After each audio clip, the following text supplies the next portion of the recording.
एक समय की बात है। हीरानगर में एक गरीब लकड़हारा राम सिंह और उसकी पत्नी रज्जो रहते थे। लकड़हारा दिन भर जी तोड़ मेहनत करके लकड़ियां काटता था और रज्जो लोगों के घरों में जाकर काम करती थी। पर जी तोड़ मेहनत के बावजूद भी दोनों की गरीबी कम न होती थी। मुश्किल से ही गुजर बसर हो पाता था। रज्जो का स्वास्थ्य भी दिन प्रतिदिन गिरता जा रहा था। यह बात राम सिंह को बहुत परेशान करती थी। वह किसी से कुछ न कहता, पर अंदर ही अंदर इसी ख्याल में घुटता रहता था। एक दिन वह लकड़ियां काटने जंगल में गया। लकड़ियां काटते काटते वह गहरी निराशा में डूब गया और सोचने लगा, ऐसी जिंदगी से भला क्या लाभ जब अपनों का पेट पालना ही ना हो पाए। भगवान ने किसी को इतना दिया कि गिनती ही नहीं, और किसी को इतना कि पेट भी ना पल पाए। भला मेरी वजह से बेचारी रज्जो को क्या क्या सहना पड़ रहा है। इतना कहकर वह रोने लगता है। तभी उसे एक आवाज सुनाई पड़ती है, रो मत प्यारे राम सिंह, यहाँ मेरे पास आओ।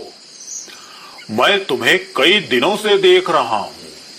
तुम्हारी ईमानदारी और मेहनत से मैं प्रभावित हुआ हूँ। आओ मेरे पास आओ। आवाज सुनकर राम सिंह घबरा जाता है।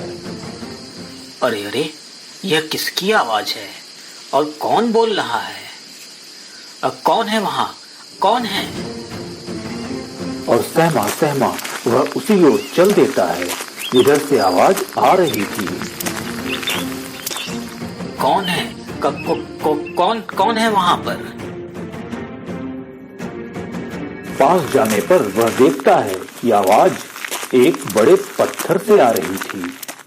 राम सिंह कुछ समझ पाता इससे पहले ही पत्थर बोलता है, मैं बोलता पत्थर हूँ। तुम्हारा रुदन सुनकर मैं भाव कल्पित हो गया हूँ। तुम्हारी मेहनत से मैं बहुत प्रभावित हूँ। मेरे बच्चे, बताओ तुम्हें क्या कष्ट है? तुम्हें क्या चाहिए? हे पत्थर देवता, मैं मेहनत करके लकड़ियां काटता हूँ, फिर भी मेरे पास इतने पैसे भी नहीं कि मैं अपने घर वालों का पेट भर सकूं। इसलिए मैं बहुत निराश हूँ। मुझ अभागे की जिंदगी में भला क्या रखा है? तुम्हारी बातों से लगता है कि तुम सत्य बोल रहे हो। हे मानव, तुमने खुद को अभागा कहा, तो फिर भाग्यवान कौन है? जिन्हें अपने कर्मों के विपरीत कम मेहनत पर भी ज्यादा धन प्राप्त होता है, वही भाग्यवान है। तो फिर हर भाग्यवान व्यक्ति यदि धनवान है तो फिर दुखी क्यों रहता है?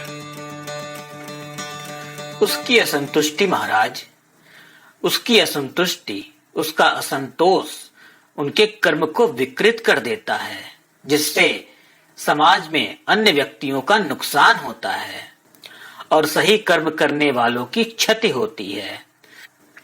अतएव आवश्यकता अनुरूप संचित धन ही उचित है। अगर ऐसा है तो ठीक है। ये लो, ये नीला पत्थर है। यह पत्थर तुम्हारे दुख और गरीबी को दूर करने में सहायता करेगा।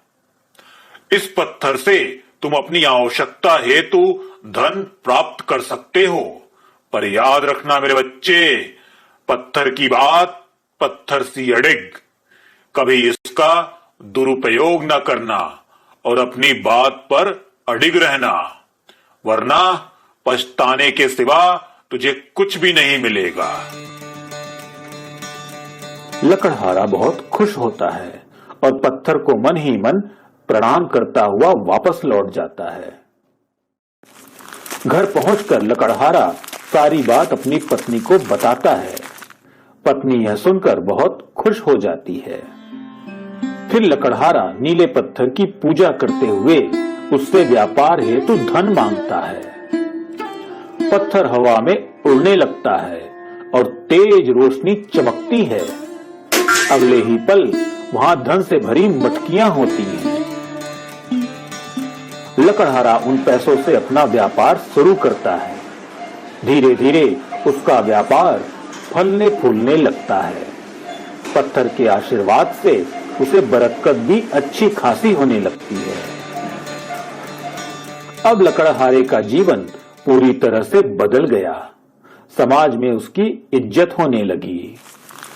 वो लोग जो कल तक ताना मारते थे, आज वे सब उसके घर पर दुआ सलाम करने लगे। शहर के रईसों में अब उसकी गिनती होती थी।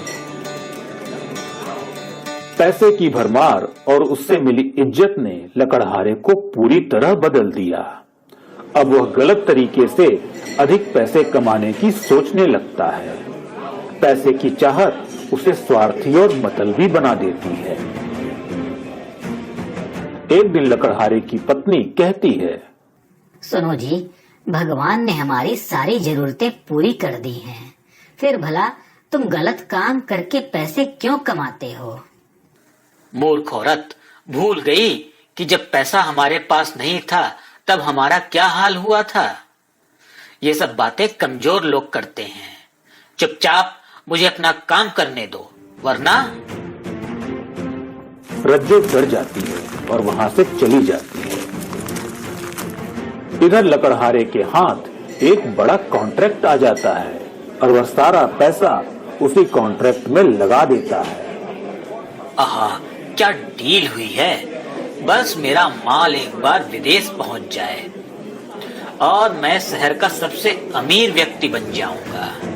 हा हा हा हा हा हा हा हा हा हा। लकड़हारे का जहाज माल लादकर गंतव्य के लिए निकल पड़ता है। इधर लकड़हारे को कुछ रुपयों की जरूरत पड़ती है। वह सोचता है, क्यों न मैं उस नीले पत्थर से थोड़े रुपए और ले लूं। थोड़ा पैसा लेने में हर्ज ही क्या है। वह नीले पत्थर के पास जाकर उससे धन की मांग करता है, पर वह नीला पत्थर अब काला पड़ गया था। लकड़हारा यह देखकर भौचक्का रह जाता है। काफी विनती करने के बावजूद भी उसे पत्थर से कुछ नहीं मिलता। क्रोध में आकर लकड़हारा पत्थर को जमीन पर पटक देता है। आवाज सुनकर उसकी पत्नी दौड़ी चली आती है। हाय राम, ये आपने क्या किया? जिस देवता ने आपको इतना कुछ दिया उसी को आपने नीचे पटक दिया। सचमुच अब आप बदल गए हो। याद करो, उस पत्थर देवता ने आपसे कहा था कि जब आप बदल जाओगे तो आपके पास पछताने के सिवा कुछ न बचेगा। अरे जाओ जाओ, वो पत्थर मेरा क्या ही बिगाड़ लेगा। वो तो अपनी जगह से हिल भी नहीं सकता। तू भी ज्यादा बोलेगी तो तुझे भी इसी पत्थर की तरह नीचे पटक दूंगा। बड़ी आई पत्थर की हिमायत करने वाली। इधर समुद्र में अचानक तूफानी लहरें उठने लगती और बड़े बड़े ओले जहाज पर पड़ने लगते। इतने भारी भारी पत्थर से जहाज में छेद हो जाता है और जहाज डूब जाता है। राम सिंह का सारा माल जहाज एक समुद्र में डूब जाता है। जहाज की खबर सुनकर राम सिंह के होश उड़ जाते हैं। वो अपना सिर पकड़कर पीटने लगता है। उसे अपनी गलती का एहसास होता है और वह दौड़ा दौड़ा जंगल में जाकर पत्थर को खोजने लगता है, पर पत्थर उसे कहीं नहीं मिलता। तभी आकाशवाणी होती है, तू अपनी सफलता पचा नहीं पाया मेरे बच्चे, नहीं पचा पाया तू। याद कर, पत्थर का फैसला पत्थर सा अड़ेग। अब तू वापस उसी लकड़हारे की जिंदगी बिता जो तू पहले था। तेरे लालच की वजह से अब तेरे पास पछताने के अलावा कुछ भी नहीं बचे।